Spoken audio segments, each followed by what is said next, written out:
Welcome to episode 320 of the Grip Strip Podcast, the Break the Walls Down edition of the Grip Strip Podcast. My name is Phil Matthew. I'm your host. And as always, I'm with my co-host, the iRacing Indy 500 champion, computer genius, gentleman, and a scholar. His name is Josh Fine. What's going on, brother? Yeah, I'm doing good, Phil. Of course, great weekend of racing here. Historical weekend, I guess, of some sort here at San Diego. With the San Diego circuit or Qualcomm circuit and NASCAR San Diego weekend here. So yeah, at Naval Base Coronado. So yeah, it was a really good weekend of racing. Happy Father's Day to everybody as well. That was yesterday. So ready to get into it. Yeah, happy Father's Day to the fathers out there, belated. And of course, for some of these drivers there, celebrating Father's Day as well. But one person that ain't a father yet, definitely very young, his name's Corey Heim, and it is Heim time in his 13th career start. Corey Heim getting his first career Cup Series victory, going and battling his teammate, the points leader for the whole season, and Tyler Reddick. We'll talk about everything that went on in the Cup Series. In a big day for the 2311 team in general, and for their co-owner. The O'Reilly race saw Hank Hill go and get the victory for RCR. It was a battle there late amongst multiple drivers to get to that point. Layne Van Riggsbergen goes out in the trucks and gets the victory on Friday evening. Definitely a lot of destruction, a lot of walls broken, hence the name of the show this week at Coronado. But overall, a huge weekend celebrating, of course, the 250-year anniversary of the Navy, 250 years of this United States of America, et cetera, et cetera. One of the all-American circuits, all great circuits in the world is Road America, and IndyCar was there for their yearly visit, and Christian Lundgaard went out, came back from being dead last after lap one to win the race, his second win of the year on a permanent road course. Marcus Armstrong falls a couple laps short of his first career win, blowing up there late. Issues for Alex Palou and Green Rehall, among others. So we'll get into that. Roundup will be different. We'll kind of hit some key storylines and tell you some of the racing that will be going on this coming weekend, which includes, of course, the 6 hours at the Glen, which I'll be attending with my significant other and a bunch of friends, sim racing buddies, all driving up for the weekend to experience all that is to be experienced in the great town of Watkins Glen, New York. We will preview and make picks for the Austrian Grand Prix Formula One. They'll be busy here coming up, running out this first half of the season here with the 4 races in about 5 weeks. Then we'll also make picks for Cup and O'Reilly and preview for Snoroma. Josh will let us know all things going on iRacing, Gaming, and Sim segment, and we'll call it a day. All right, so let us start with the Cup Series Anduril 250 race at the base at Coronado.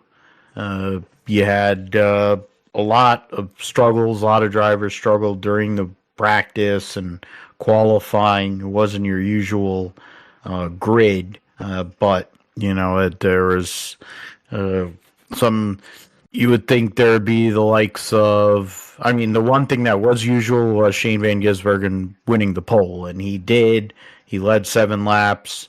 He ended up being able to. I don't know, he didn't get any stage points either, so it was a complete disaster. Yeah, so I mean, you had SVG on pole. Connor Zilisch was not happy with his qualifying run, but had gotten in top 10. Christopher Bell started in the back after a wreck and then ended up getting out of the car early to cede over to Brent Marks to go. He goes in because of his injuries he suffered a couple of weeks ago in Michigan. He had, there wasn't, considering the amount of stuff that went on during the day, there was only, 7 cars that were listed with some sort of issue. And really there was, you go to 20, there's 29 cars on the lead lap at the end of the day. Byron had issues, he had the sponsor of the race on there. And Richard had multiple issues during the day. Brad Keselowski, another one, continuing his trend of really being terrible on road courses. But yeah, let us go through here. The stage winners were Ryan Blaney in stage 1 and Ryan Preece in stage 2. Preece scored 19 stage points on the day. And ended up 11th. But it was a race where you had, it was SVG and Zilisch was leading there, coming to a restart on lap 31 after the end of stage 1, and then the oil down from, after stage 1, and then which had. There was an issue for Stenhouse, then he got the lap back, then the 20 with Marks blows up. They come back to green, and then the multi-car incident, which that really affected the second stage, basically ended the second stage, destroyed a bunch of cars. And then after that, there was only 2 more yellows the rest of the day after that. But, there are plenty of action that took place throughout the race, plenty of people who were caught out. It was definitely interesting. Track was rough, uneven surfaces all over the place. There was opportunities to make moves, plenty of places to pass with these vehicles. But it's definitely one where you're going to be going, a lot of these drivers are going to be going to a chiropractor after this deal, no matter which vehicle you're in. Jimmy Johnson was in this race, of course, 20 miles away from his home in El Cajon, California. One of his last starts that he's going to make in a cup car, and then he hit a tire barrier, trying to throw back to his historic crash at Watkins Glen when he lost the brakes, and his brakes sucked on this car too. Kevin Magnussen gained a lot of fans by basically telling Noah Gragson to F off. And Gragson was driving like Gragson, so he got used up like he deserves. And he was talking a lot, but I was figuring he was going to throw a punch. But the difference here was I think he knew that Kevin Magnussen would have choked his ass out, and he chose to decide he wanted to live there in that sense. We had drivers. There's a few drivers that actually scored stage points in both stages there. 5 of them. I mentioned Preece and Blaney. Pizza Face, Hocevar to save his day because he ended up falling all the way back. He was running up front late in the race and it ends up 19th. And then Gilliland ends up 21st. He had issues there late. I think he got moved. But 2311 by the end of the race had a stranglehold on the front of the race. Pit stops, Hocevar had that last yellow, he had come off pit road and he had the lead after the reset. So Hocevar was in a position to possibly get a win there. And he goes back, finishes 19th, but it isn't that big of a deal. He got some stage points. You had some drivers that came from middle of the pack there in Chastain, Herbst. Herbst finished 8th, probably ran way better than that. He avoided 2 wrecks there, and somehow or another, he ties his best career finish, probably could have gotten his first career top 5 there. AJ Allmendinger, I forgot about him, but he's one that stands out. But then it's AJ Allmendinger. So even with the lack of resources that they have at Colleague with the sim, they went out and they put a really good car together. Him and Trent Owens, and they were able to utilize strategy and good pit stops and get up there. But when it came down to it, it was a battle between Tyler Reddick and Corey Heim. And Corey Heim makes a move on the points leader, winner of 5 races this year. And Corey Heim in his 13th career start, after starting 13th for the first time in 675 starts for the number 67, gets that number of first win. I saw that. It was somewhere there. I saw it was the first time ever the number 67's ever won in the Cup Series. So Corey Heim, who will be taking over the 35 for Riley Herbst, who will probably move over to Legacy next year. Not sure what number they're going to run. Maybe they'll run, I don't think it'll be the 84, but could be the 40, well, I don't know what it'll be, actually. 30, could be the 32, for all I know. There's no 32, so he'll be running over there next year, but he's shown a progress, but Corey Heim has also shown why he belongs, and Keebler, Gibbs, and nepotism is part of the reason why he hasn't been in a Cup car, and his hatred for Corey Heim, because he probably raced him hard.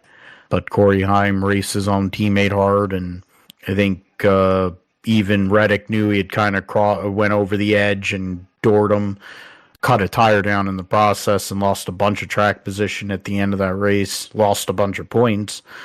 But in the grand scheme of things, Denny Hamlin has a team. He has a 3-car team next year, and he has 3 guys that are at least chase contenders. 2 guys that you can make a real argument are championship contenders. You already know, you see it with Tyler Reddick. He is a 2-time O'Reilly Series champion, has competed for a truck title. Corey Heim had destroyed the Truck Series for the last 3 years, and last year won 12 races, and probably could have won more than 12. It was not even a factor. He was insane how good he was. But in the grand scheme of things, last race for Amazon Prime this year, but a historic moment at a historic venue, and Corey Heim, Josh, goes out there and joins the likes of Jimmy Johnson, winning in a limited amount of starts.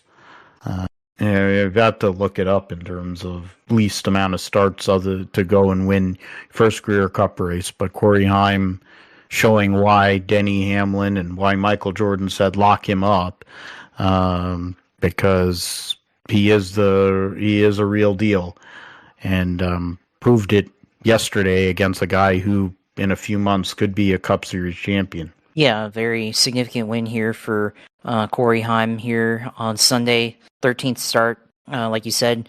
It took Jimmy Johnson 13 starts to win in the Cup Series. Other drivers, I think, SVG won in his very first start there. So Jamie McMurray, second start. Trevor Bayne, second start. So long, list of names that drivers who won very quickly. I think Dale Jr. 12 starts. So there's variations, right? But then you also have like guys like Kyle Larson, who took, I don't know how many starts, but he'd already been in the Cup Series for over 2.5 years before he won his first race. Chase Elliott, almost 3 years in the Cup Series before he won his first race. And then of course, the example this year, Ty Gibbs, over 100 starts. Carson Hocevar winning for the first time this year. He had already been in the Cup Series for 2 full seasons, and so there's debate on when is it acceptable now, because we know that the Cup Series is harder than it's ever been, especially now with the next gen, of course, and the transition from the next gen to from the Xfinity or O'Reilly car and the Truck Series is a lot. It's a pretty big step in handling and everything. We've only seen a handful of drivers successfully make that transition, like Hocevar, like Corey Heim here, and of course you're seeing, on the other hand, you're seeing guys like Connor Zilisch, who lit up the series last year, struggle this year, and of course there's always the difference of preparation and the car, of course. So there's all that factored into that. But for Corey Heim, extremely impressive here, and he's doing it on a part-time basis here. He's not even full-time, so he goes out here and wins the race. Shows the amount of preparation, the amount of talent that he has, patience that he has, because at the beginning of the race, like, he wasn't up there, but middle of second stage, later stage, was able to track down Larson. Larson had built up like a almost 6-second lead, I think, and Corey Heim was able to get that down pretty good before their final pit stop there. So for Heim, I mean, we know it's his time, of course, as he makes the celebration kind of his thing there. But for 2311, I mean, they found a franchise guy again in Corey Heim, and of course, he could have gone to other organizations, but stayed patient with 2311 there. So him, Tyler Reddick, Bubba Wallace next year should be a pretty good trio there of teammates that should be able to contend for the chase for the Cup next year. So got to be really, really looking forward to that if you're a guy like Michael Jordan or Denny Hamlin, of course, who owns the car. So extremely impressive there.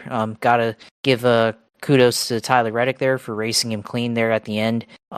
We kind of saw the battle heating up there. Heim was able to stay within 3 to 4 tenths at most times throughout the course of the lap, and then I think Reddick just started losing the grip on his car there as they headed into turn 3 at Carrier Corner there. So definitely for Heim, opportunity there to send it into that corner and come out on the other side as a leader. And then they had a little bit of a battle there for that part of the lap. And honestly, I was wondering, like, if they started fighting for the lead, would that open the door for Bubba Wallace or even Kyle Larson there? And they both got into it, made contact. Heim went a little high. Reddick just stopped and said, hey, here's the position, and shows the amount of respect, maturity that Tyler Reddick has as a driver, and also just the awareness to not wreck your teammate or take out somebody like that for the win. So huge kudos to Tyler Reddick, and of course I guess that led to him, I think it was the left front for him, so led to the flat tire there in that end there. So Tyler Reddick now has only an 8-point lead on Denny Hamlin in the chase standings here. So now Hamlin has a real opportunity here. All he has to do is just finish top 15 again. He finished 14th on Sunday, so just have another top 15 finish and just try to get stage points in some way against Reddick, and come back to a mile and a half like Chicagoland, and they'll be in it. And then then there's Atlanta again, and so on and so forth until we get to Daytona. So after Reddick first 9 races here, remember, it was 5 of the first 9 that he had won, and it was looking really good for him, but slowly but surely it's kind of withered away now, and now is down right to it. So the battle's shaping up here in the chase, and making at least points racing a lot more interesting than it's been in quite a while. So it's definitely an interesting part of the championship, for sure. Guys that really needed good days. I mean, Kyle Larson went from 6th to 4th in the standings now with the top 3 finish there. Possible shot at the win there, but they're just not quite there on speed like the Gibbs cars. Bubba Wallace, 2nd place finish, up and down day for him throughout the day. Possibly could have had speed for a winning race there, but they had the tire issue, the wheel falling off, and that led to them having issues on pit road. They lost 2 laps. They gained 2 laps back after the big wreck and other cautions, and they were able to fight back to get second. So huge huge result for Bubba Wallace. I know he probably wanted to win that one, obviously calling himself, Bubba Hamilton there.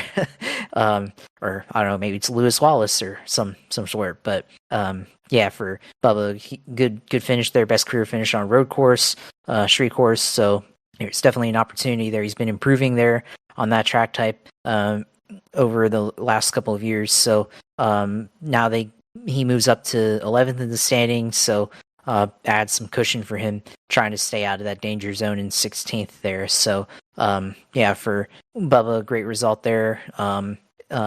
And then, for other guys, like Christopher Bell, of course, falls a couple spots down to 12th after getting out, but then they had an issue with the shifter there, and that, ended their day. Engine ended their day there. So, terrible result for him, of course, after last couple of weeks. Michigan crash, Pocono ran out of fuel. Now they failed to finish again here at San Diego. So, really bad couple of weeks there for the 20. SVG, of course, got collecting the big one there after the restart. And if you're looking for Shane Van Gisbergen to qualify for the chase, you knew he needed to have a good San Diego race. Possible win, of course, was looking like the guy once again next week at Sonoma, of course. So those are two really good weeks for him to score a ton of points, and they weren't able to get any of that, and they also didn't get any stage points on top of that. So for SVG, not what they needed to have, especially after the way that they were looking throughout this race here. So that was obviously a terrible result for them, and it was a really bad accident there. I guess, Austin Hill just completely missed turn one, which that was hard. I mean, we saw that in the O'Reilly. We'll talk about it later, but the hard hits that some of those guys took there, and another hard hit for Connor Zilisch there. He's already had a couple of hard hits throughout his early career here in Cup and O'Reilly series. So another hard hit for him there. Of course, you mentioned it earlier. Of course, maybe we should say Happy Father's Day, especially to Kevin Magnussen, his three children, including Noah Gragson there, completely, owned him there. So I guess Noah Gragson, his son, there. So, fastest lap there in his Cup debut, and showing that they qualified, 2 minutes and 14 seconds by SVG on Saturday, and then by the end of the race, they're running 2:12s, 2:13s up there, especially the two leaders fighting for the lead there at the end. So a lot of time that you can take off there, what they were able to gain from qualifying there. So we'll see if this race comes back next year. They're still deciding, still trying to figure it out. All the logistics that went into it, of course, the walls breaking and stuff. Some issues with the fan amenities on Saturday, with how many people there were there. And of course, and then, Sunday, I don't know if it improved or not. I mean, it seemed like they brought in some reinforcements for amenities for the fans with, more food trucks and all that stuff. But really do wonder if they're going to retain this race. I mean, it was only a 1-year deal so far, but if they move it to a different date or something like 4th of July, it'd be interesting to see. I kind of lean toward that this should be kind of a one and done thing, just because I think it got people interested in stuff. I know they're trying to maintain a presence in Southern California and stuff, but I think if they had an oval, it'd be a lot more sustainable to do this long term. But of course, ovals are hard to construct and stuff, and you're not really going to see an oval get constructed that quickly. So we'll see what they do with this course, if they decide to keep it. I mean, I could go either way, honestly. Retain it or let it be a one-off thing there. Of course, if NASCAR actually valued their own institutions, we wouldn't be racing here. We'd be racing at Auto Club Speedway up in Fontana. So I rest my case there. So of course, great weekend. Of course, I think for the Cup Series, very historic. With all the tie-ins to the celebration of the Navy and everything. Lots of cool scenery there.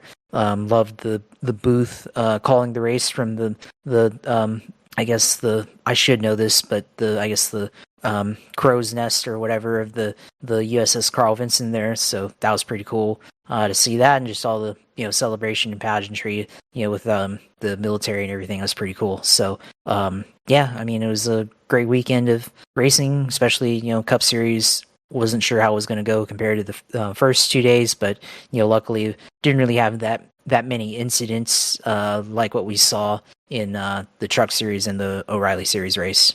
Yeah, I mean, in the end, there was a lot of leaders. There was a lot of drivers there that were able to make something happen.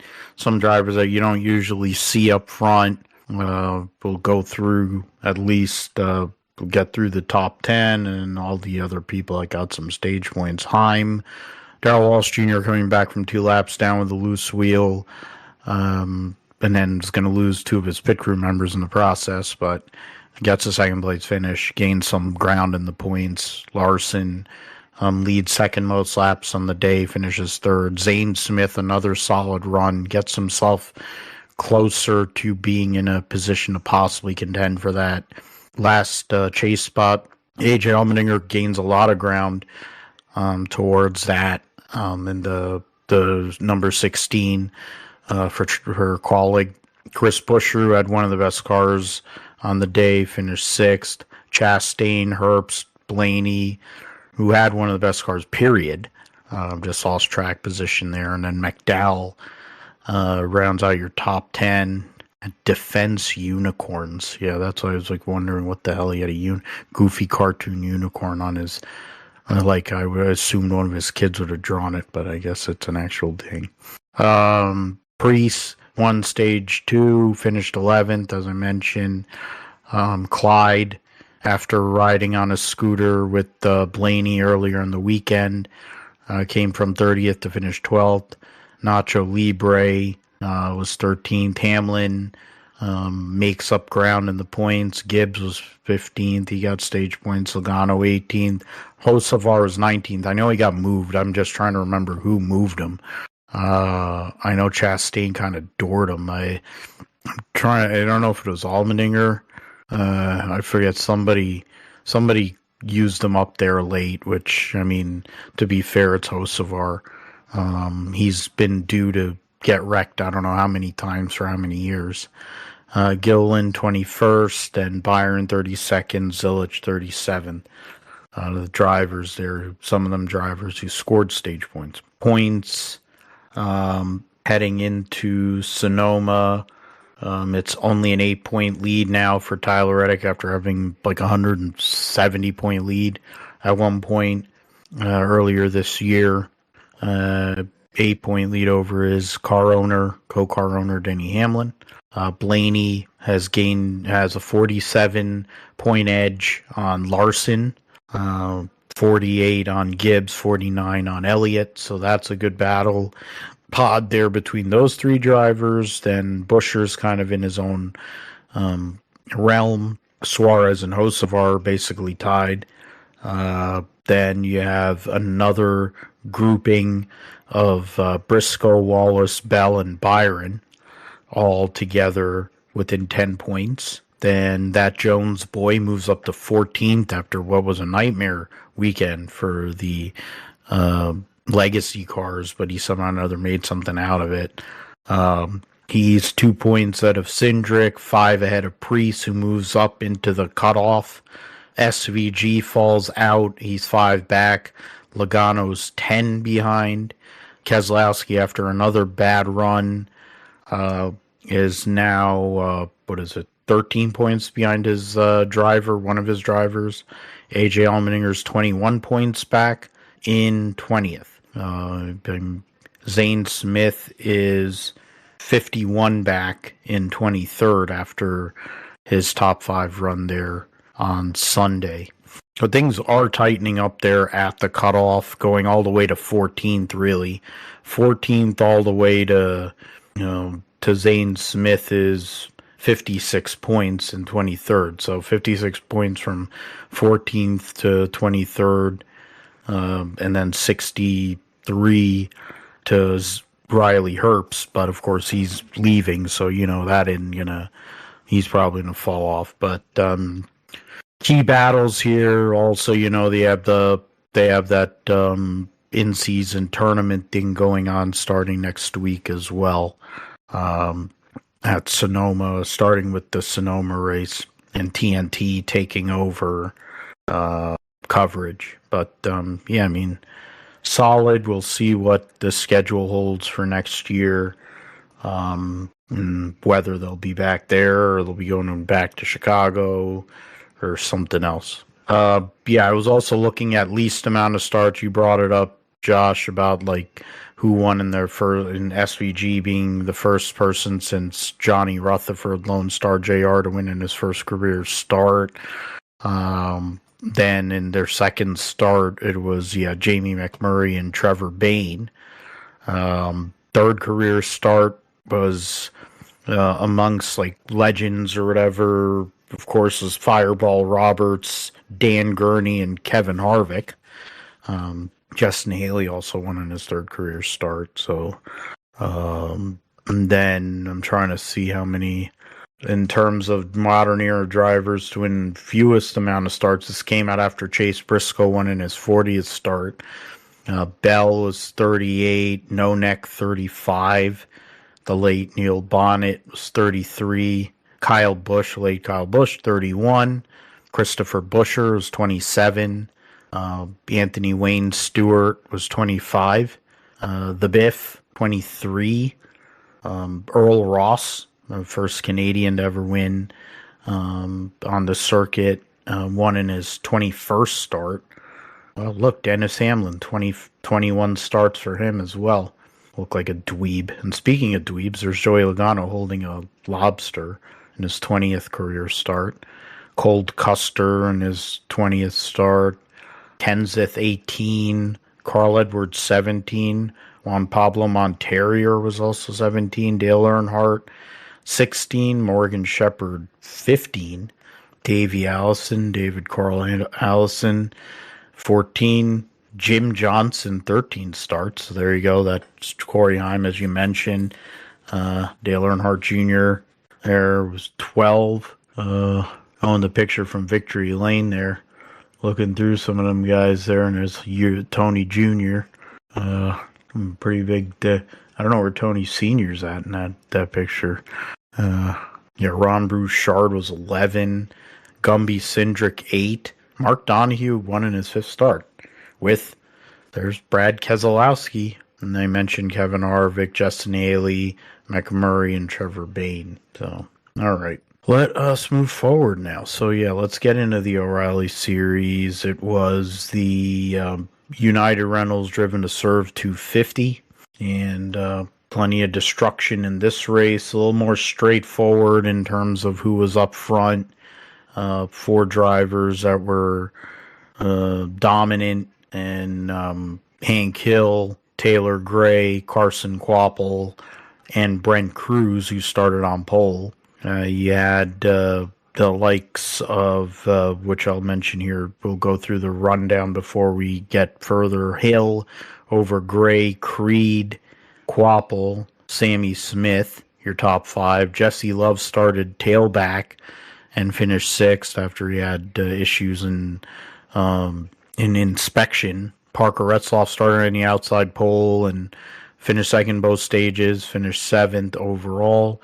Austin Green, one of his best runs of his career, having to give up the seat at Pocono last week to Nick Sanchez there. So coming back, running really well, getting a top 10. Harrison Burton getting a top 10. And then Corey Day, who destroyed his primary car in practice, took his backup, had a manhole cover go through his oil cooler and radiator. They were able to repair all that, give him his laps back, and he came all the way back to finish 10th.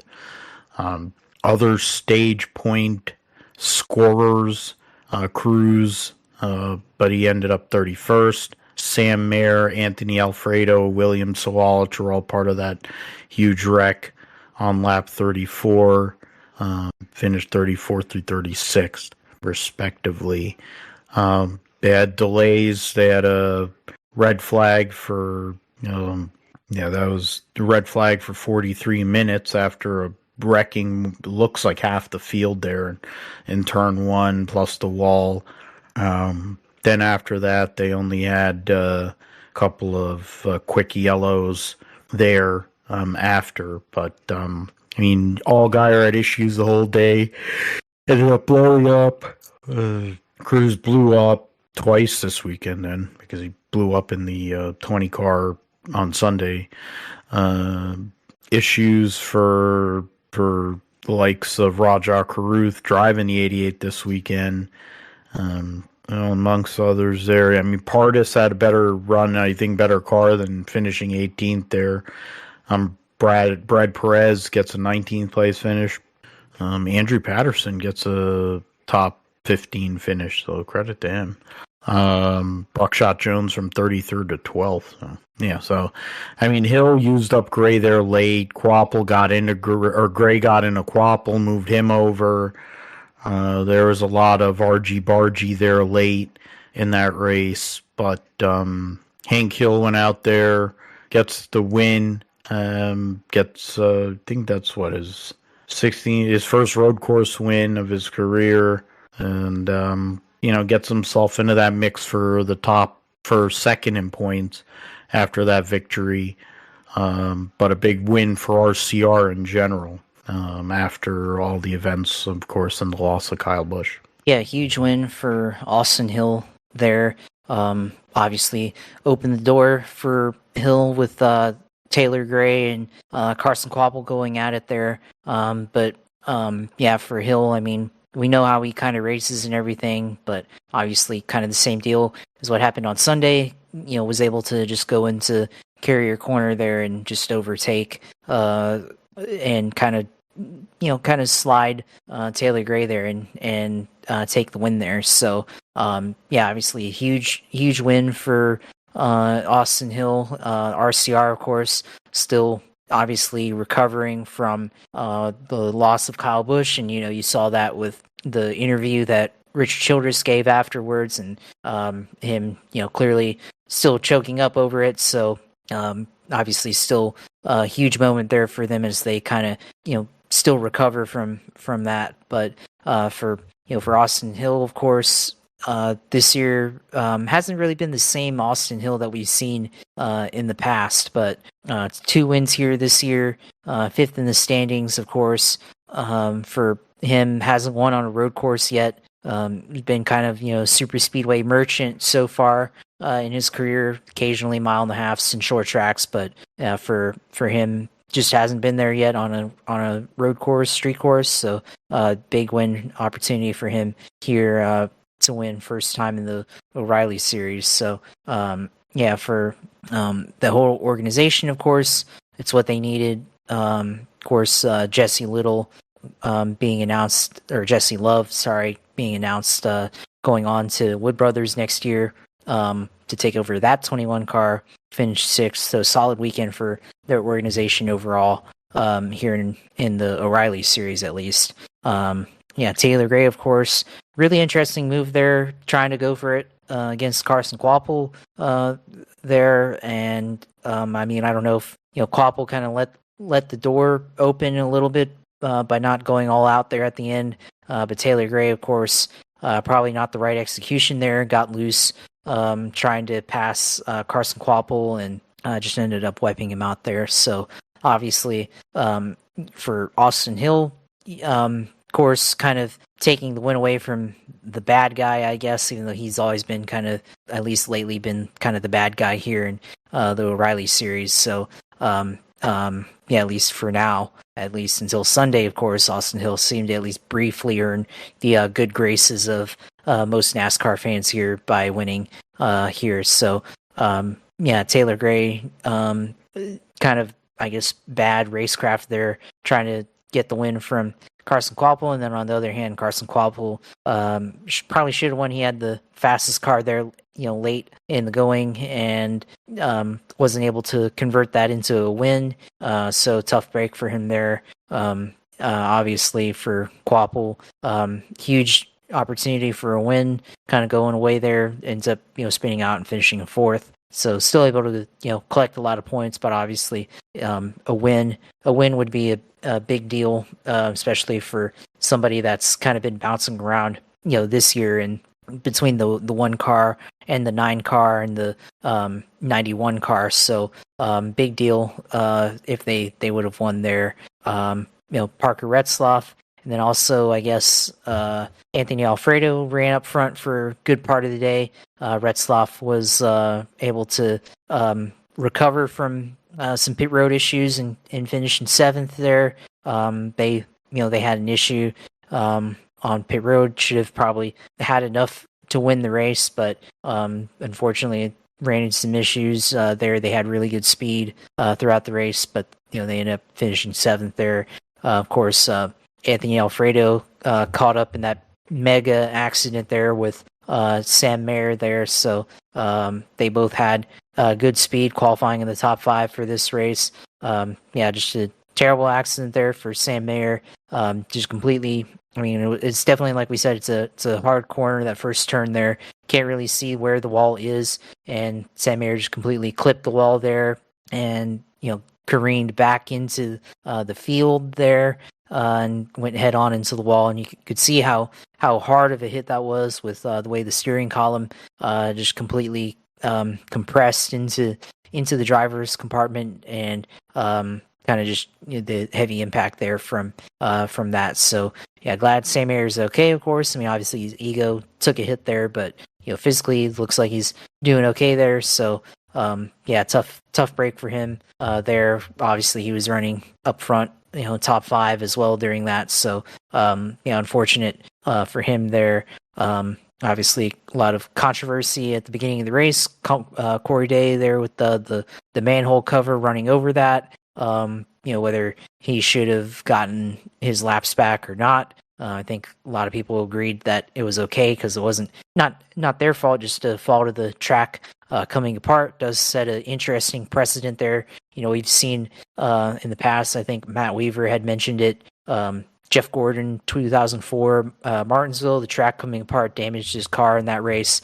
And I don't remember I think he still won that race, but regardless, that was an issue there for them back then. That's, definitely, we've seen tracks come apart before, but I guess this is a very unique situation there where just the entire front end got damaged there, and they lost 4 laps there, but then they gave it back to him there, and he recovered to finish in 10th there. So at least, especially with, not like he really has a chance, not that he really has a chance to get to the Chase championship lead before Daytona or before the end of the regular season for the O'Reilly Series, but certainly scored more points on Saturday than Justin Allgaier there. So at least it's something out of that. So obviously this race, lots of incidents throughout.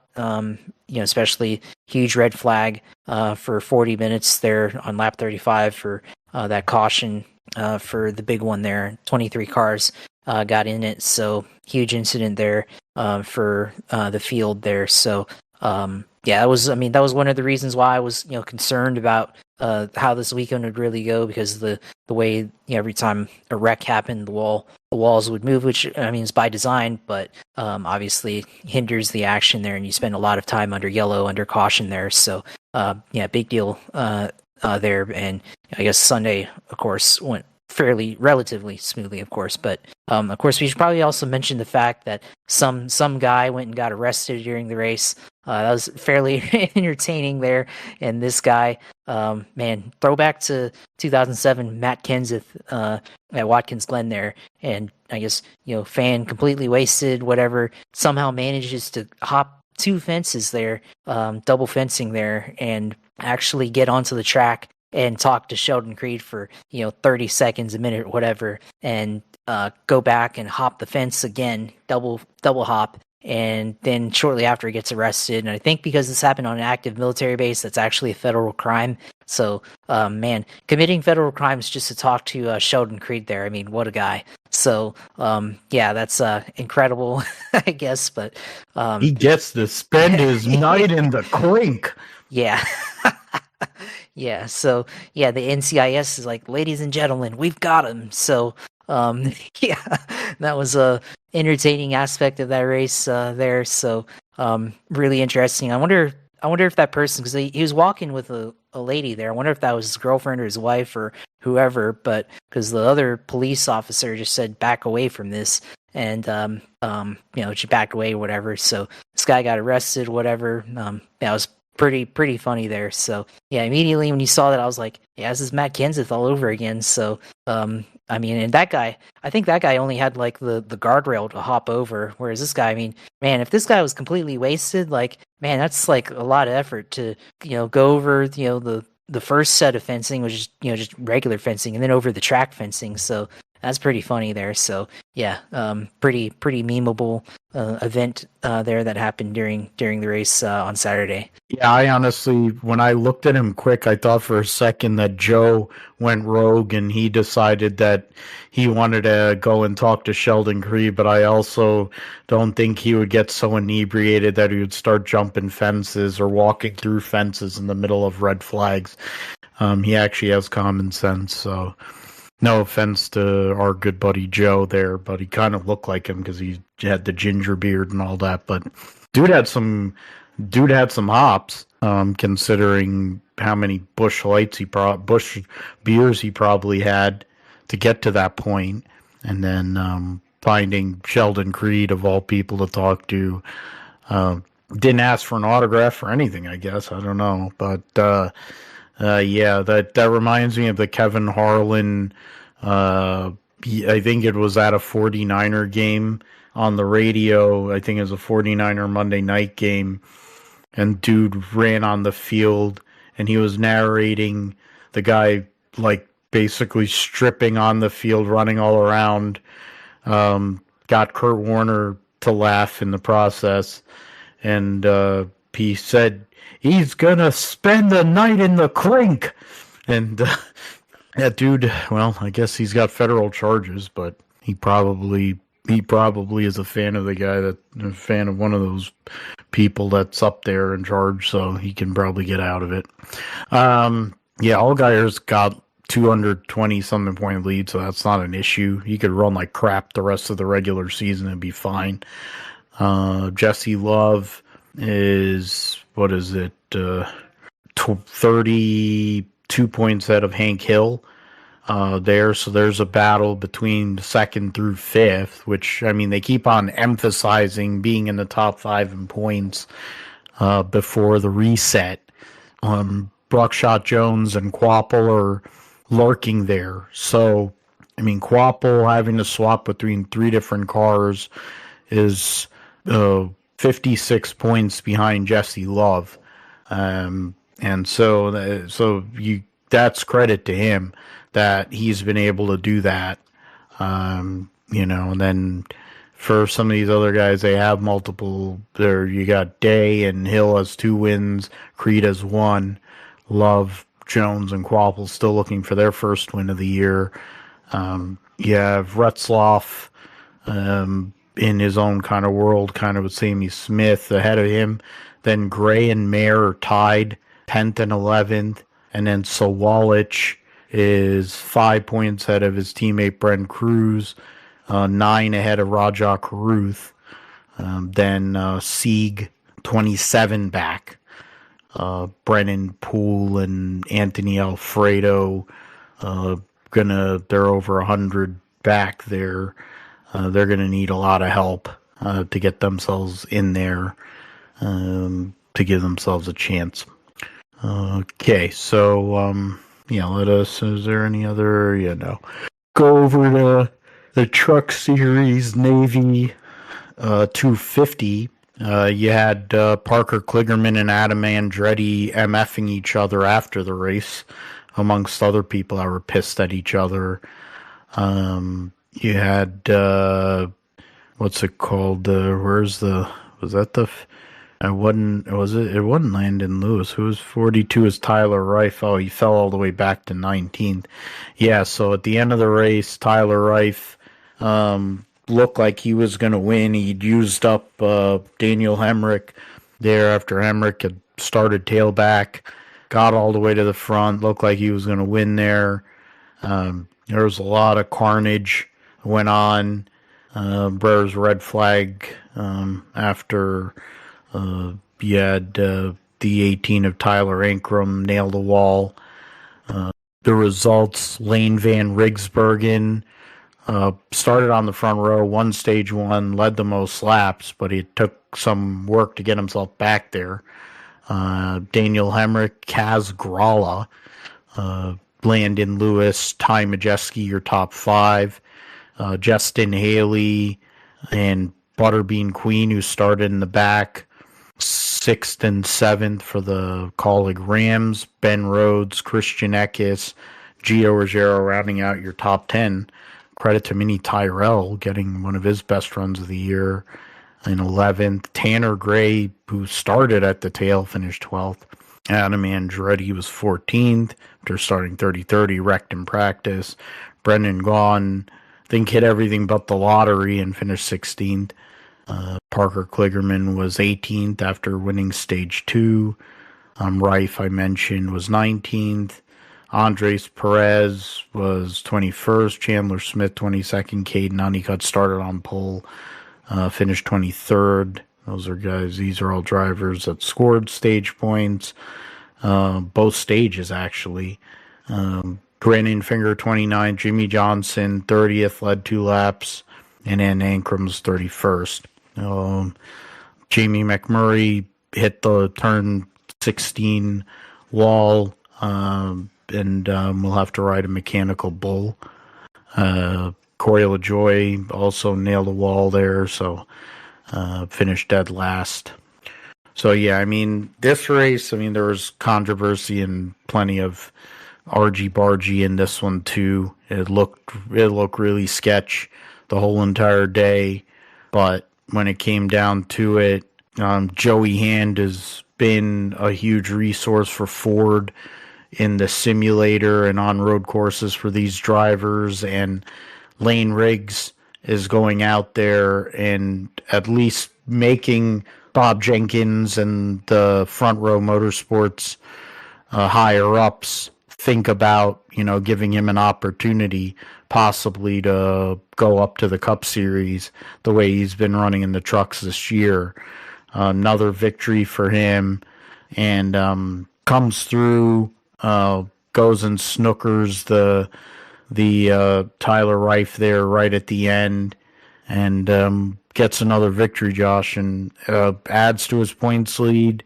And when Caden Honeycutt did get some stage points, but loses essentially 40 points on the day, and to Lane Riggs in his battle for that regular season title, and gives himself a leg up as they move towards Lime Rock in a few weeks' time. Yeah, and honestly, you can maybe expect Lane Riggs to win in Lime Rock in a handful of weeks from now. So for Lane Riggs, he's been really good so far this season.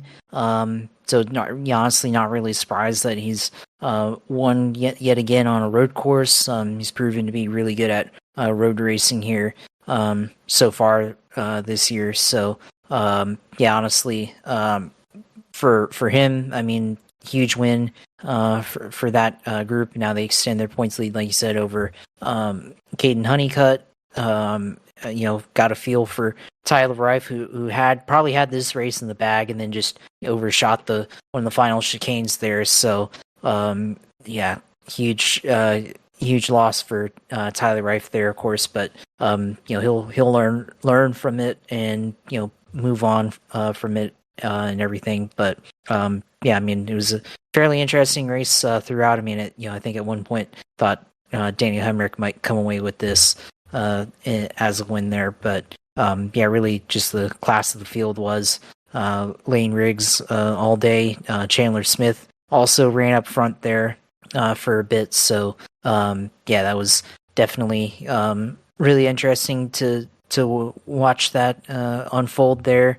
And of course this one also had a handful of red flags for the track or the track wall breaking there, especially that incident there with Tyler Rankum there, so causing the red flag there and everything. So yeah, I mean, again, the Truck Series pretty entertaining to watch. I mean, Jimmy Johnson, of course, led it 2 laps here in Truck Series competition, just second truck start ever in the Truck Series, and was up there for a minute, of course, and retired later due to, I guess, electrical issues and whatnot. You mentioned Parker Kligerman and Adam Andretti getting into it after. I mean, saw some of the clips of them on track as they were, driving aggressively, both of them there, and of course, I mean, man, Parker Kligerman's like one of the nicer guys here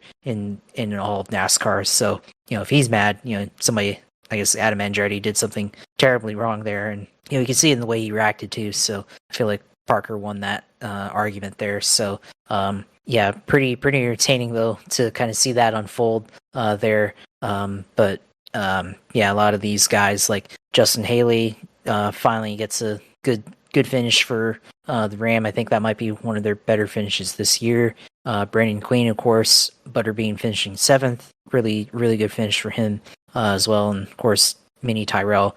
So the full-time guys, the 3 cars from the Ram series or team, they both had really good finishes there for this weekend. So yeah, it's certainly with Layne Riggs, think he should turn into the favorite here to win the title. Caden Honeycutt's been good, but I just don't think he's quite as good as Layne Riggs is at this point. And yeah, I think for Layne Riggs, of course, last year at Lime Rock Park, Corey Heim won that race, but Layne Riggs had an opportunity there to finish in the top 5 there in that race, and yeah, he was in the top 5 there for a bit. So that could be an opportunity for redemption for Layne Riggs, and now we are talking about him winning a 5th race here, certainly going on a run. A lot of these tracks fit him and his driving style there as they get ready for their version of the chase there. So yeah, we'll see how it plays out, but yeah, looking like it's going to be either Layne Riggs or Caden Honeycutt for sure at the I guess start of the playoff or the chase. Yeah, I mean, I think we know at this point it's really a 2-driver battle, even with the reset that they're going to have. But Layne Riggs at the moment has the momentum. Tricon, though, is the defending series champion with that 11. So it's not, and they have Scott Zipadelli and all that. So, I mean, you got that team, I think, is going to hit a stride there, and some of these racetracks, I think, fit their strong suit here as they move forward. Riggs does have a 65-point lead on Honeycutt, though, so that's a huge gap. Chandler Smith is pretty solid right now in 3rd. Ruggiero and Eckes only separated by 2 points. 4th and 5th there, so those are those key top 5. Ty Majeski has had an inconsistent year, but he's 6th. Rhodes is 4 points behind him. Then Hemrick, who's had issues early in the year, but has moved himself all the way up to 8th. Teammate Ankrum is 12 points back in 9th. And then Jake Garcia on the cutoff, 30 points behind Hemrick in 10th. Enfinger's 5 points behind Jake Garcia. Disregard Corey Heim there. Friesen's 10 back. Queen 11. Justin Haley was it 22 there? Yeah, 22. It's 20, yeah, 22. And then Andres Perez is 33 back. Tanner Gray 37. So that's really the battle there for the playoff for the drivers that could do something. But Tanner Gray hasn't done a whole hell of a lot. Andres Perez are both inconsistent. I think the cutoff is Justin Haley. Can the Dodge program put something together to get one of their guys in the top 10? That would be a huge accomplishment for that organization. going against Front Row Motorsports, Tricon Garage, McAnally, Hilgeman, and ThorSport, which are the top 4 teams in the series by far. All right, so let us move to the IndyCars. We'll get into the race at Road America, the XPEL Grand Prix of Road America. Definitely a lot of issues, concerns, injuries, of course, for Joseph Newgarden having to right foot brake because of his left leg having surgery and having to recover from that. Ends up 22nd. Did lead a couple of laps, 3 laps in the race. You also had Alexander Rossi, who's of course recovering from injuries, fared much better. Did start tailback, finished 6th. In the end, though, I mean, you had Alex Palou started on pole, led 13 laps, so second most laps led on the day, or third most laps led on the day. It was you add the Meyer-Shank guys, the Ganassi connected drivers led all but 10 laps of the 55 scheduled laps on Sunday. In the end, though, somebody who was hit a Ganassi car on lap 1 on the front straightaway, Christian Lundgaard, hitting Scott Dixon, coming up to turn 1, had to get a front wing changed and had to do other stuff, and was in the back, was tailback, but came back from having that situation, benefited from Marcus Armstrong having a blown engine,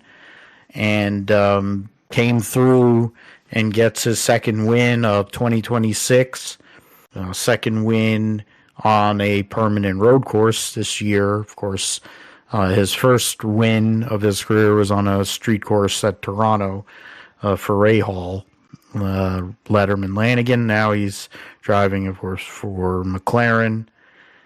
Gets that big win there. So it was Christian Lundgaard, David Malukas started second, closest race to his hometown of Chicago.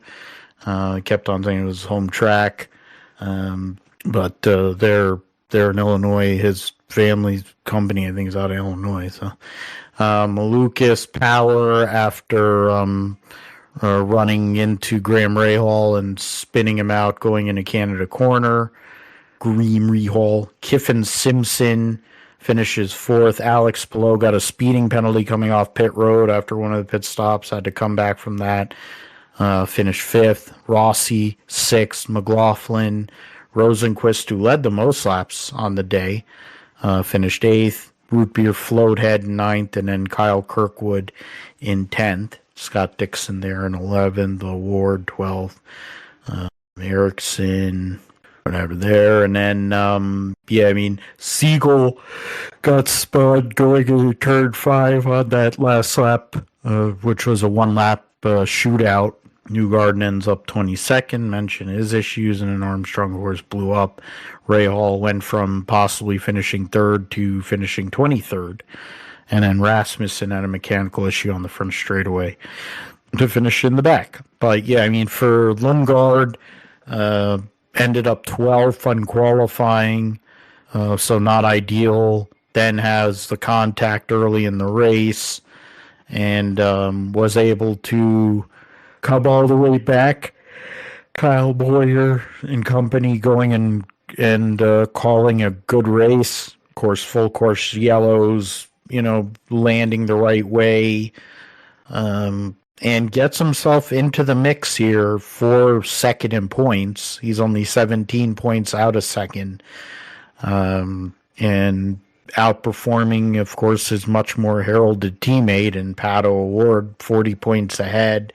Has 2 wins to none for Pato, more top 10s, 1 less top 5, but the 2 wins make up for that, and led 30 more laps so far this year. But while Alex Palou still has a pretty sizable lead, Lundgaard holding up the banner for Arrow McLaren at the moment, and getting that win at one of America's great motorsports venues at Road America. Yeah, incredible race throughout the day here for IndyCar, of course. For Lundgaard, incredible comeback. Of course, lap one damaged the wing, running into the back of Scott Dixon there on the start, and obviously had to use up an extra pit stop there to get that fixed there. But definitely, the full course yellows helped him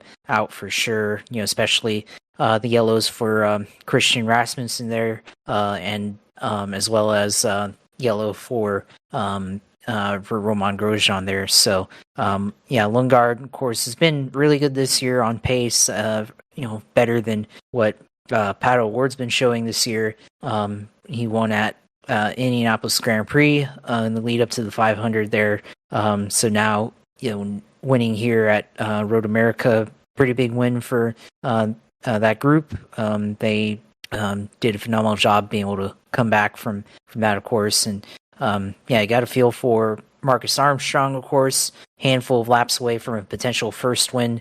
Their engine blows up there late, so of course got to be able to run all of the laps there. Of course, tough couple of weeks for Marcus Armstrong. Of course, we've seen what he was able to do at the Indianapolis 500. Had an opportunity there to potentially win, and ended up third. Now here for another opportunity.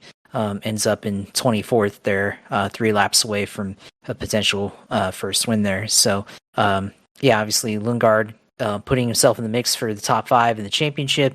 Obviously for Palou, not the most perfect race from Palou. Some mistakes in that race from Palou. So probably, even though he started in first and looking like he could probably be the guy to potentially win there, things didn't quite go his way there during that one. Also, Felix Rosenquist, of course, who may be on the move potentially. After being up front leading those laps, only comes out away in 8th there. So after winning the 500, this would be one of the races where you would expect him to compete well at, and he did, but still only an 8th place finish there. But Lundgaard now asserting himself into the top 5 in points and potentially up for second there. And can't say I'd rule him out for winning the championship yet, but obviously a lot still has to happen for Alex Palou to open that opportunity up there. David Malukas, of course, performing well in the time that he's replaced Will Power, who of course finished third. I think we're pretty close to seeing a David Malukas win here. Another second place finish for him. Easily could have won, fought throughout the day up in the top 5. The last lap incident between Will Power, Graham Rahal. Really interesting there. Graham Rahal doesn't finish the race there. So I think, just 2 guys racing for the same piece of real estate there, both coming together there, going into Kettle Bottoms there and Canada Quarter there. So that was definitely a terrible incident there for Graham Rahal, of course. He's been running well on the road and street courses here this year. Handful of top 10s, podium here this season. So, Graham Rahal not had the best of seasons so far in this respect, but definitely for Will Power, still showing that he can finish on the podium here. Of course, first year at Andretti, still going through some issues here, but proving that he can fight for positions here and compete potentially for podiums and wins here. So of course, comes at the expense of Graham Rahal though. So we'll see how that continues to turn out, but for Arrow McLaren, of course, we've kind of been interested to see how they would perform in relative to Ganassi, relative to Andretti, at least for Kirkwood, and they've been fairly consistent, but they just haven't had the pace up front. But I think Lundgaard is showing why he could be a potential guy to put himself into the top 3 in the standings there for sure. Yeah, I mean, it's actually a interesting battle. I mean, I know everyone talks about the championship, but Pelot's looking like, even with an off day, he still has a top five, which is scary. Even when he makes a mistake, he still gets top five. So how do you fade that? Is crazy to think. And then Kirkwood had his issues this weekend too in the process. So Malukas is up by over 60 points on his two more heralded teammates. Newgarden, who has 2 wins this year, but of course is injured, and then McLaughlin, who's been there for a while. So the move that they made, Penske to go with Malukas, it looks like has obviously been a positive relative to what Will Power's been doing. Though, granted, there's been issues at the Andretti team for the cars that aren't the 27. So Pelot 60-point lead over Malukas. Malukas and Kirkwood separated by a point, 17 points, as I mentioned. Malukas is ahead of Lundgaard. Then Award is 40 back of Lundgaard. He's 9 points out of Rosenquist, McLaughlin, and 10 points out of Newgarden. So a good battle there for 5th through 8th.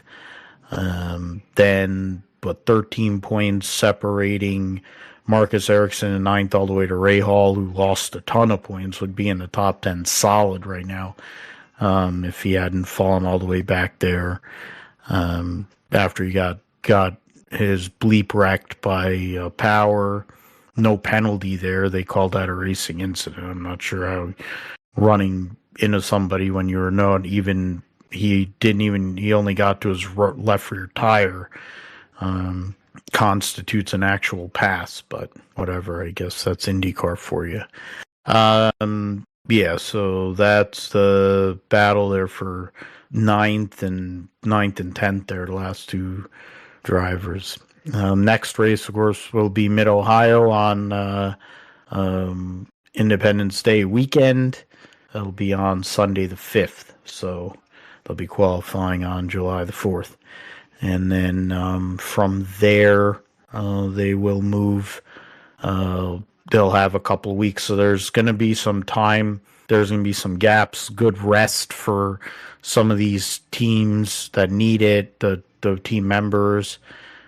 Some gaps of time here, relatively quiet month of July, only a couple of races here, so there will be some time to recover, get resources back, get cars repaired here with this race, then Road America or Mid-Ohio and Nashville before the stretch run, which basically runs straight from August 9th out to end the season.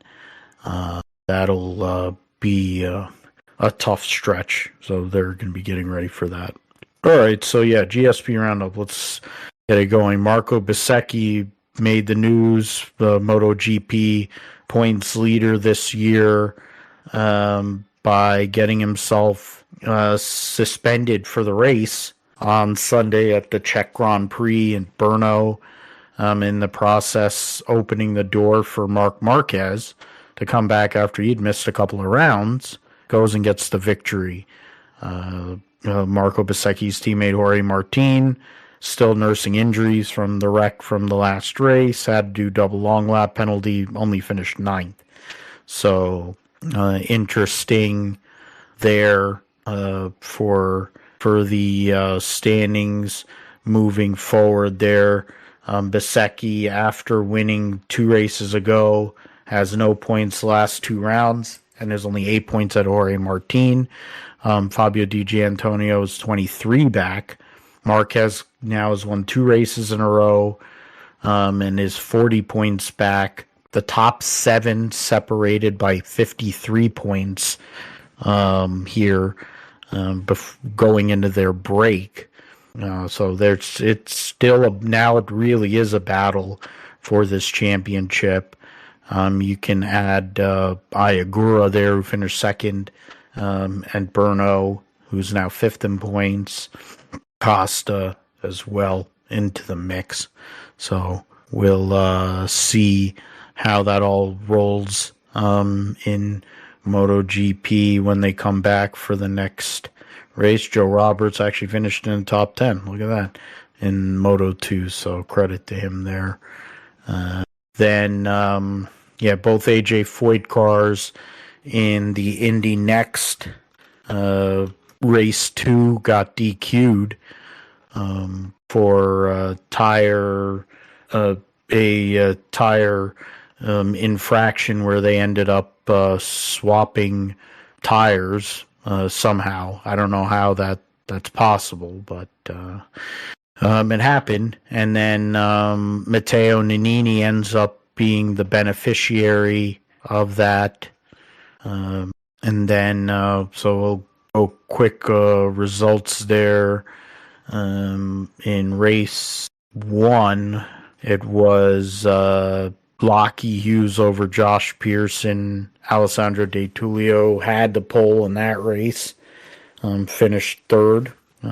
Beaten Nannini. Nikita Johnson, is Nannini's teammate there, was sixth. Miles Rowe got a top 10.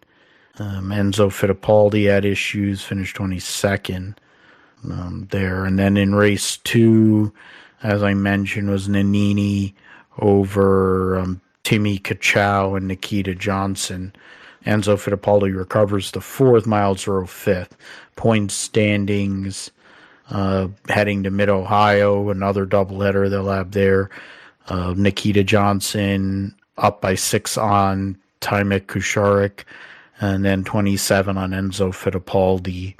De Tullio loses a ton of points in the process of losing that win and getting DQ'd, puts 100 points back, just over 100 points back. So then in other racing series, we'll see, of course, we'll have WRC will be in Greece, the Acropolis Rally. NHRA will be in Norwalk before couple weeks off before the Western Swing.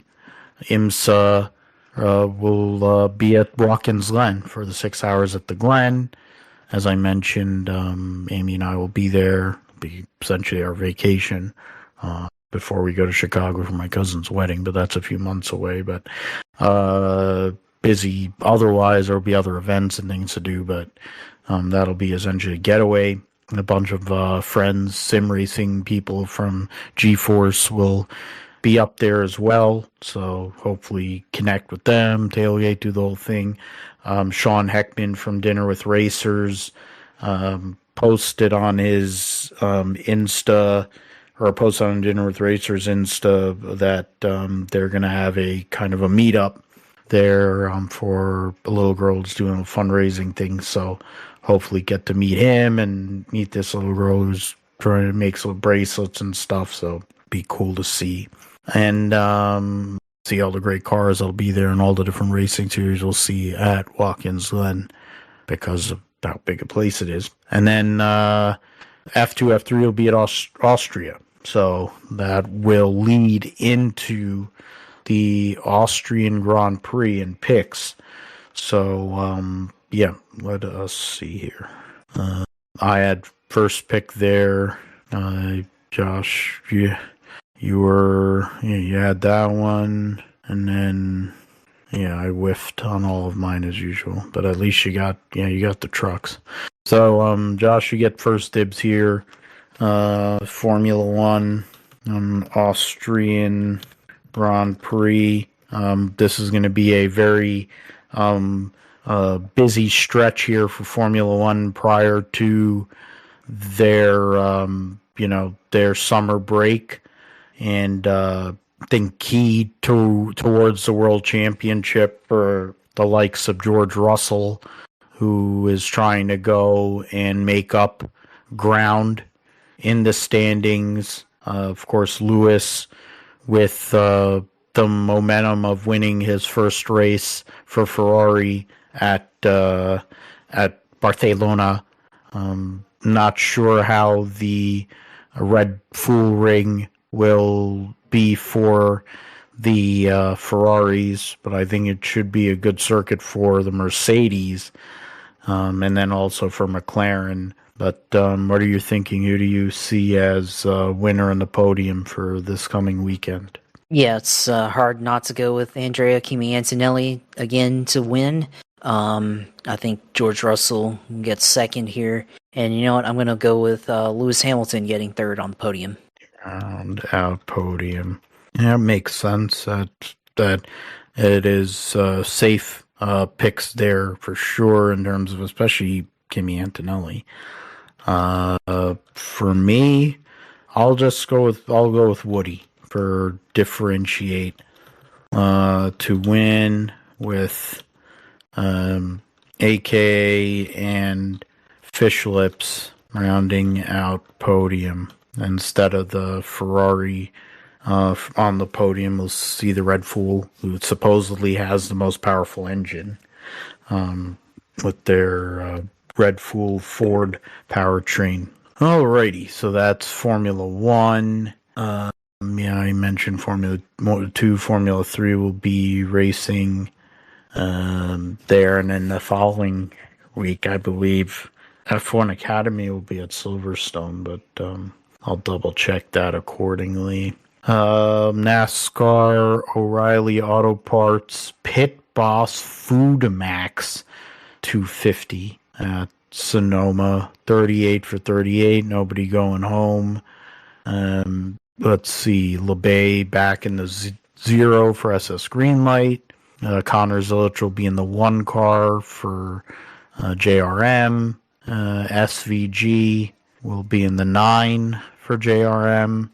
Then Ross Chastain in the 32 for Jordan Anderson. The Western Watermelon Association and California Almonds car. There you go. Dawson Cram, former guest of the show, driving the 35 for Joey Gase and Mike Harmon. Will Rogers driving the 42 for Youngs. 53 doesn't have a driver as of yet. Brad Perez driving the 55 for Joey Gase. Leland Honeyman driving the 71 for DGM. Carson Quapple in the 91 for DGM. Josh Williams back in the 92. And yeah, so that will, and Roger Ruth in the 88. Austin Green in the 87 road course. So that is that. So for me, I'm gonna pick SVG because he's gonna be pissed. So I'm just gonna assume that after last week. So at Sonoma, Phil goes with SVG to win, and my wild card choice will be Austin Green. All right, Josh. I left Connor Zilisch out there, and he did finish second in this race last year. One of the rare instances where it seemed like he finished second, but he definitely needs some momentum too. So is it possible for him to go out there and get another road course win?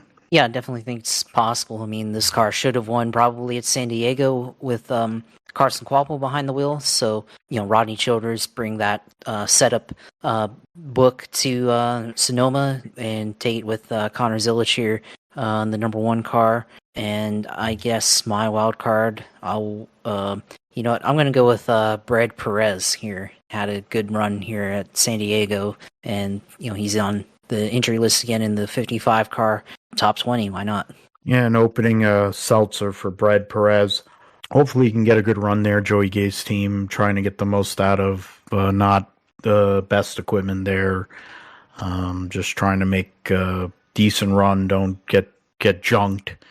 Really is the whole name of the game as they move forward for this race, because a lot of people junked their stuff last week. So we'll see how it all goes. Alrighty, so we will move into the Toyota Save Mart 350 race at Sonoma. Only the chartered 36 in the field. And it's just different sponsors probably. Excuse me. Yep. So Josh, you get first dibs here. You did pick SVG last week, so Are you doing it again? Yeah, I mean, it's hard not to. SVG, I mean, again, should be the guy. So yeah, we'll go chalk here. Go with SVG, and I mean, yeah, it's hard not to go with. I mean, I think wild card. I don't know. I mean, could just go with Connor Zilisch, but I mean, that's like, I mean, you could. I mean, it's not a guarantee. So yeah, I'll go with that. I was gonna say, like, you might as well just, just fully hedge that and just get a full Trackhouse double there. After what happened last week, I think they're gonna be very motivated to go out there and make something happen. For me, it's interesting. I mean, last week was an anomaly in a sense, but was it? I think in terms of uh, road course, I guess I'll do this just out of curiosity for Cup. In terms of the fantasy stats for road courses over the last 10 road course races. I don't know if it's taking into account. It didn't take into account last week because SVG got a shit wreck there. So that's not going to be updated. Yeah, it's only got up to Watkins Glen. So yeah. This website is just annoying. Yeah, so I mean, based on just not. I mean, I guess it's not average finish, or I guess I could do it by average finish, but I mean, Reddick has been on this bad run, and I picked him last week, and it went bad. At some point he's been so good on road courses, average finish is really high up there. Tyler Reddick has to stop the bleeding at some point. They are going to Chicagoland. They're going to be going to Atlanta, where he won in February with a wreck with the no right front corner on his car. I'm going to do this. We're both picking the same people we picked last week. I'm picking Reddick to win. I just it has to come around. You know what I mean? Like, I just honestly don't think he can continue to be leaking oil. Just the way that they have been all for this recent stretch of races. In terms of, because there's 35 that have driven the whole year, or 34 really have driven the whole year. Bowman's missed races. So for me, I'll pick Zane Smith. Zane Smith's been on a decent run recently. California kid, ran well last week. They need the front row team needs some momentum. They need somebody to go up there and do something. So we'll see how that goes. But I'll pick him as my wild card for this weekend's race at Sonoma. So, with that, Josh, let us know what's going on all race in iRacing and gaming and sim segment. Yeah, of course. I guess, some NASCAR 26 news here. Kyle Larson revealed Friday or Thursday as the cover athlete for NASCAR 26 coming out later this year. Obviously, he got to do some promo for that, doing some burnouts on the NASCAR or on the USS Midway there, which is pretty interesting to see one of the more unique burnouts ever performed, I guess, given the surrounding aircraft that he was around, and they told him not to touch any of that. But I guess he's on the cover, which I guess makes sense given that he won the championship and everything and all that. So it should be a good game. Looking forward to seeing the changes that they made from last year to this year and how that improves the game there. For me, of course, iRacing ran the Naval Base Coronado course on the Cup car and the O'Reilly car. Mostly tested in the Cup car.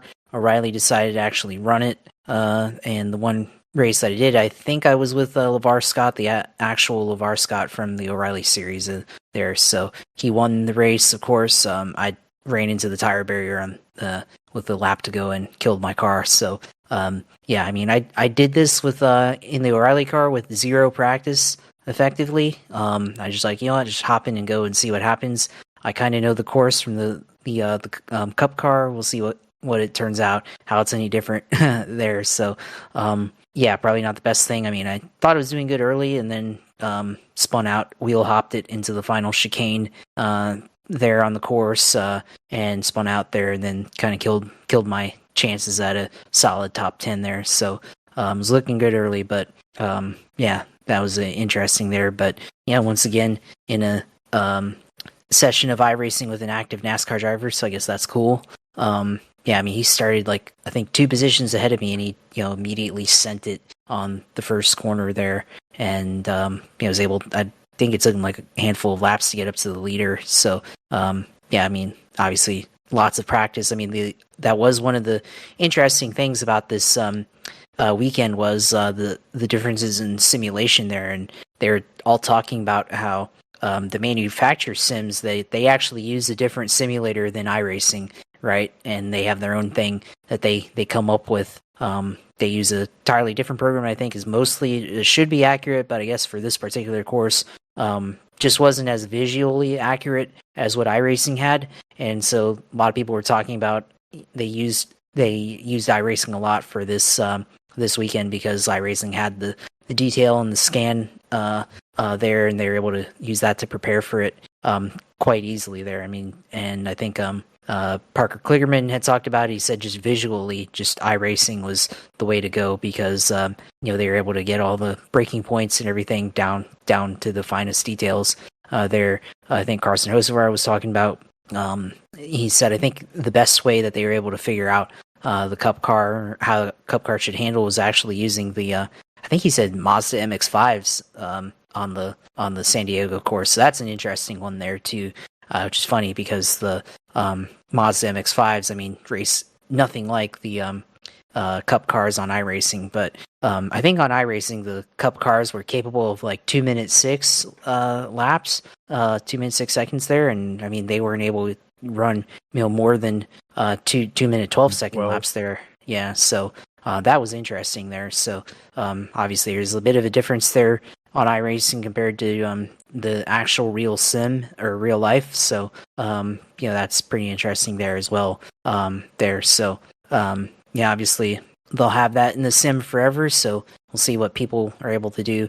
And obviously for me, I mean, running that course, I mean the corners, I mean turn carrier corner, the first second corner, the chicanes, they weren't that bad. It was the other stuff, the kind of the S's in the middle where you kind of had that little switchback section on the course. I mean, I was having trouble with that part, so got to go back and study the film if I were ever try to race there on iRacing again. But it's still pretty fun, I think, to run that. So really liked the course there. Thought it was a pretty good effort there. Good design and everything, had a lot of flow throughout it, so it's always good for a road course, especially for stock car like the Cup car, the O'Reilly car, and the Truck Series car. So yeah, that's all good there. Yeah, this week on iRacing, of course, NASCAR Cup and O'Reilly Series at Sonoma Raceway. The Truck Series, they're putting them at Daytona this week, so free safety rating or lose safety rating there, one of the two, depending on what happens there. GT4 Series, I think some of the GT3 Series at Watkins Glen for the 6 hours. They just had the iRacing 6 hours of 6 hours of Watkins Glen last weekend on iRacing. I hadn't signed up for it. I wasn't sure what my schedule was going to be for this weekend, but guess could have competed in it, but didn't know what it was going to be like, so I did not. So, but the iRacing special event was this past weekend for that. Let's see, this week, yeah, GT4s at Watkins Glen on the boot circuit there, TCRs as well on the boot there. 87 cars are at North Wilkesboro this week here, so yeah, lots of things here for iRacing, of course. Let's see what the other series. Formula 4 at Autodromo Hermanos Rodriguez. Skip Barber also at Mexico City. Formula V at Oldham Park. Formula 1600 at Oldham Park as well there. So, yeah, got a lot of variety there, I guess. Trying to see what else. I guess NASCAR Euro Series, I guess with the Euro NASCAR at Circuit Zolder there. So, should be interesting there for that. Haven't tried that car yet. Have to see what other people will say about that car. I've heard people say it's good, but I just haven't gotten around to it there. So, of course, did stream, last night running the San Diego course. There, you can go look at that, Twitch TV/usailor2. You can go on there, follow that stream. It's kind of interesting, trying to navigate that course and everything. Of course, LeVar Scott was in that session, just happened to hop on late at night, before going to bed and everything. You can follow me on Twitter, JP Huffine. Follow my photography page at Josh Huffine Photography. And of course, you can follow the Gripster Podcast YouTube page. We got everything uploaded there. At Gripster Podcast on YouTube. So, great weekend of racing here. Very unique style that we saw here this past weekend at San Diego. We'll see what the future holds for that race. But, kind of get into the summer stretch here and kind of seeing what the battle for the regular season title here for NASCAR, of course, throughout all three series, what that's going to look like. So, definitely looking forward to seeing how all of that unfolds. Yeah, this weekend will be more the rank and file normal, I guess you would say, compared to being on airports and city circuit, going to Sonoroma, a racetrack they've been at for many decades. But we'll talk about it. We'll recap it here, episode 321 of the GSP next week. Recap also what we do or what I'm able to do, and who hopefully meet some drivers and get some cool pictures and whatnot at Watkins Glen during this weekend. The weather for race day itself looks very good.